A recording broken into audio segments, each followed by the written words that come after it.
donateurs. Mon deuxième propos est celui-ci. Peut-être que nous, CEDEAO, nous regardons le monde, l'Afrique et nos propres pays avec les yeux de nos donateurs.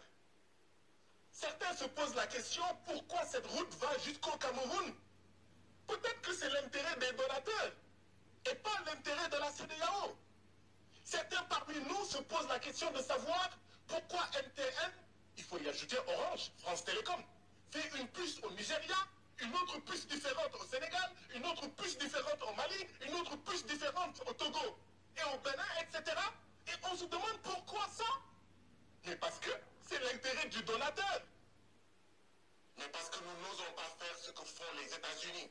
Les États-Unis ont créé les États-Unis d'Afrique. Mais chez nous, là, chacun veut être président chez lui. Chacun veut être président du Parlement chez lui. Chacun veut être député chez lui. Chacun veut être ceci ou cela chez lui, au détriment des intérêts du peuple de l'Afrique de l'Ouest. Voilà pourquoi nous n'aurons pas des puces comme les États-Unis. Voilà pourquoi nous n'aurons pas des routes comme les États-Unis. Parce que nous regardons le monde avec les yeux de nos donateurs. Et quand on lit ces rapports, on a l'impression de lire les rapports du FMI et de la Banque mondiale, les rapports de nos donateurs qui nous parlent de taux de croissance, de déficit, de machin, de trucs. Au lieu de regarder le monde et l'Afrique avec nos yeux d'Africains de l'Ouest. Et c'est quoi regarder nous? Taux de croissance, taux de croissance. Une croissance extravertie qui est mangée en dehors de l'Afrique. C'est pour ça qu'on nous annonce que nous avons 49 millions de citoyens qui vont être menacés de soudure. Ils n'auront pas à manger.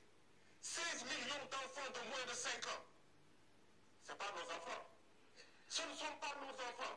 Si c'était nos enfants, on n'allait pas accepter 3 minutes de temps de parole. C'est parce que ce ne sont pas nos enfants qui sont menacés de malnutrition aiguë que nous acceptons 3 minutes. Et c'est ça qu'il faut changer. Thomas Sankara disait, si le Burkina Faso refuse seul de payer la dette, à la prochaine conférence de l'OIA, je ne serai pas là. Mais si cette CEDEAO-là ne change pas fondamentalement, à la 7e législature, il n'y aura plus de parlement de la CEDEAO. Il y a des ruptures à opérer. Aujourd'hui, ce qu'on devait dire, c'est la CEDEAO, quel pourcentage de sa population arrive-t-elle à nourrir? Et quel est l'autre pourcentage qui vient de l'extérieur de la CEDEAO? Et d'ici les 5 ans, comment on fait pour régler ça? D'ici les 10 ans, comment on fait pour régler ça?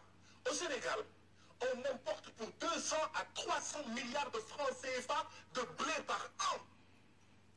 Combien au Mali? Combien au Togo? Combien en Gambie? Combien en Guinée et au Cap-Vert?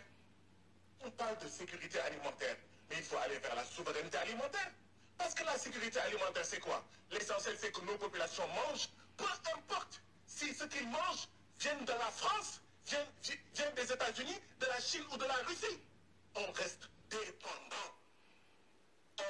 La CEDEAO doit aller vers la souveraineté. Et c'est ça que la jeunesse africaine hurle et crie. Et nous restons sourds à cette jeunesse. Nous restons sourds à ces femmes. Nous restons sourds à nos peuples. Si nous continuons à rester sourds, il n'y aura pas de 7e législature.